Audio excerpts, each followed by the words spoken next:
Welcome to another lecture on engineering mechanics. Today we will solve one numerical on resolution of forces. Let us start the lecture. In the previous class, we talked about rectangular components of a force. We learned that angle between rectangular components is 90 degree. So let us learn two important points about rectangular components. If we will see carefully, then we will find that these two components forms a coplanar concurrent force system. So these two forces are coplanar and they are meeting at a common point. So these are concurrent as well. It means we can apply parallelogram law of forces on this particular system to find their resultant. Now let us apply the first formula, that is r square is equal to f1 square plus f2 square plus 2f1 f2 cos theta. For this particular problem, f1 is fx and f2 is fy and theta is 90 degrees. Now we know cos 90 is 0. It means this particular formula of parallelogram law of forces will reduce to r square is equal to fx square plus fy square only. So this formula we have to apply for a force system in which there are two concurrent forces having angle 90 degree in between them. Let us see the second formula of parallelogram law of forces. That formula is related to the direction of the resultant force. Now we know that it is equal to tan alpha is equal to f2 sin theta divided by f1 plus f2 cos theta. Over here we are taking f2 as fy and f1 as fx and theta is 90 degrees. Now when we will put these values in this formula, you will see that sin 90 is 1 and cos 90 is equal to 0. So this formula will reduce to fy divided by fx. So from this particular force system, we have learned if we have two forces which are coplanar and concurrent and angle between those two forces is 90 degree, then we will use these two formulas. This formula we'll use for magnitude of the resultant and this formula will tells us the direction of resultant. Now we will discuss determination of resultant of coplanar concurrent force system in which there are more than 3 concurrent forces.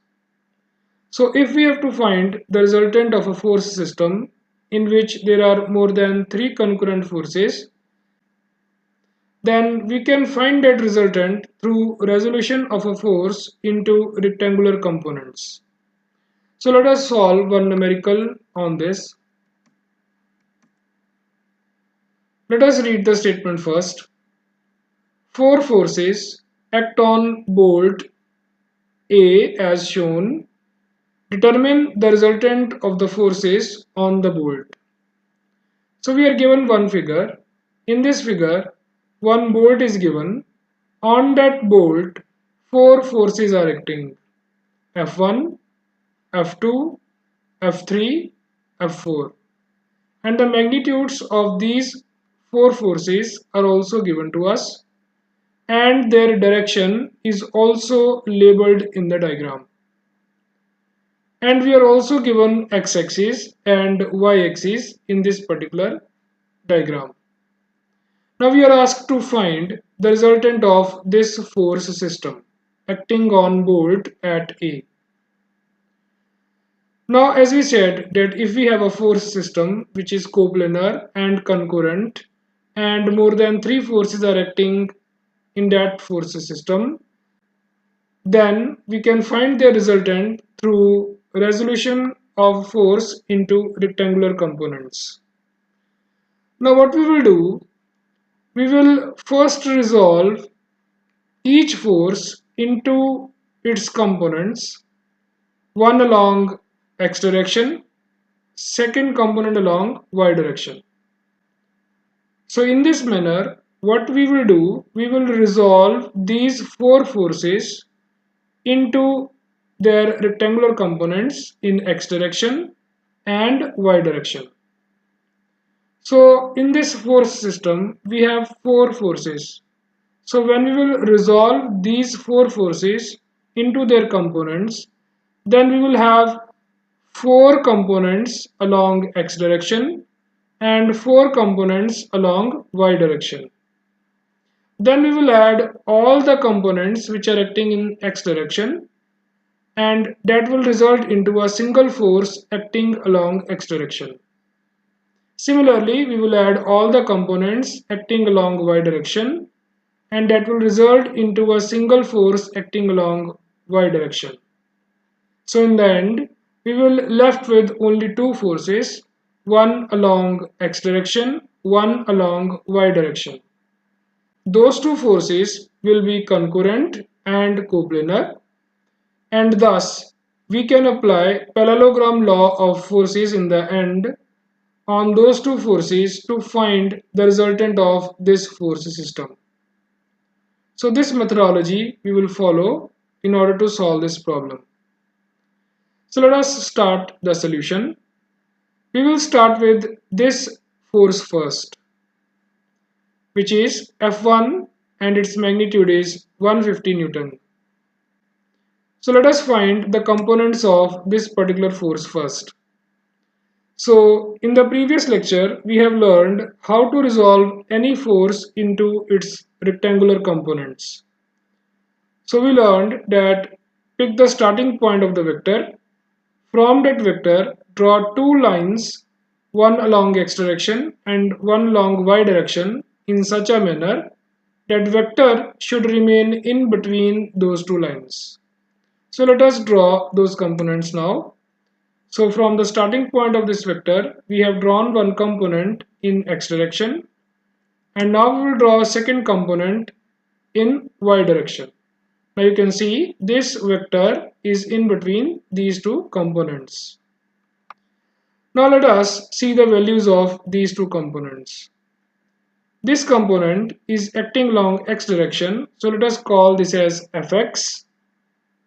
And this component is acting along y direction, let us call this as fy.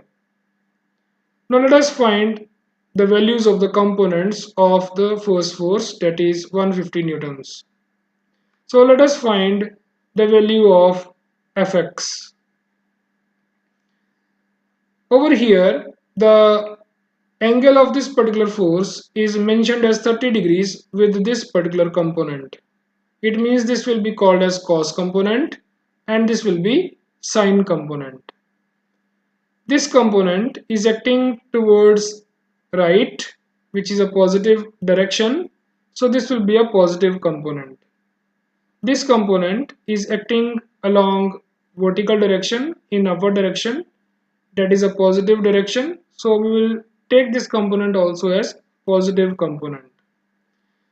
Now it means this particular component will be fx is equal to f1 cos 30, and this component will be fy equal to f1 sin 30. So over here we are showing the component of the first force. Fx is equal to f1. F1 is 150 cos 30. So we have calculated its value. Then second component is f1, that is 150 sin 30. So we have calculated its value as 75 newtons. So I hope the components of first force are clear to you. Now in the similar manner, we will find components of second force. So how to find the components of second force? Very easy. See the starting point of the vector. From that point, draw two lines, one along y direction and one along x direction in such a manner that this particular vector should remain in between those two components. So let us draw those two components now. So we have drawn one component from the starting point of this vector towards this side, and second component in vertical direction. Now you see this vector is in between these two components. In the figure, the angle of this force, that is 20 degree, is mentioned with this component. It means now we will consider this as cos component and this will become sine component. So this is acting in upward direction, which is a positive direction. So this is a positive component, but this component is acting towards left, which we assume as a negative direction. So this is a negative component. So this component will be labeled as Fy because it is acting along y direction, but we are considering its angle with the force, so this will be considered as cos component. So it will be equal to Fy equal to 80 cos 20 degrees. And if we will talk about this component which is acting along x direction, we will call this component as Fx, and Fx will be equal to 80 sine 20 degrees. But it is acting in negative direction, so we'll take it as negative. So final answer will be Fx is equal to minus 80 sine 20 degrees. Now see the first value, Fx is equal to minus 80 sine 20 degrees. We will calculate its value. It will be negative. Then second component will be Fy is equal to 80 cos 20 degrees. So we have calculated its magnitude as well. Now let us see the components of third force. Now very important point to understand, this particular force is purely acting in vertical direction. So it will have no component along x direction. So there is no need to resolve this particular force into its components because it is purely acting in vertical direction. So its component along x direction will be 0 and its component along y direction will be the force itself, but that will be a negative component because it is acting in downward direction. So let us see its components over here.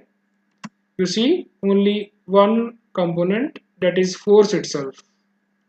So Fx will be 0 for this and Fy will be minus 110. Why minus? Because it is acting in downward direction. Now let us consider the next force. Now let us resolve this force into its components. So how to resolve? From the starting point, draw two lines, one along x direction and one along y direction in such a manner so that this particular vector should remain in between those two components. So let us draw the components. So one is along x direction and second component is drawn along y direction. See, the vector is in between those two components. Now in the figure, 15 degree is shown as the angle between this component and the force. So this component we will consider as cos component and other component will be considered as sine component. Now this component is acting towards right, which is a positive direction. So this is a positive component. But if you see this component, it is acting in downward direction, which is assumed as a negative. So this will be negative component. So this component will be equal to Fx is equal to 100 cos 15 degrees. And this component will be equal to Fy equal to minus 100 sine 15 degrees. Why minus? Because it is acting in downward direction. Now see these two components here. Fx is equal to 100 cos 15 and Fy is equal to minus 100 sine 15. So calculate the values of these two components as well. Now in the next step, what we will do, we will add all the components which are acting along x direction and we'll call that as summation Fx.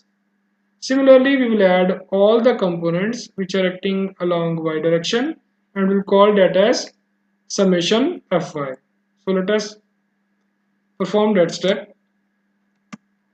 See, we have written summation Fx. So we have added all the components which are acting along x direction. Fine. So we'll get its value. Similarly, we will add all the components which are acting along y direction and we'll call that as summation Fy. So we'll find the value of that also. After this, what we will have, we have reduced all the components into only two forces. One is 199.13 acting along x direction and second is 14.29 acting along y direction, and the angle between these two is 90 degrees. Now on this force system, which is coplanar concurrent force system consisting of two forces only, we will apply parallelogram law.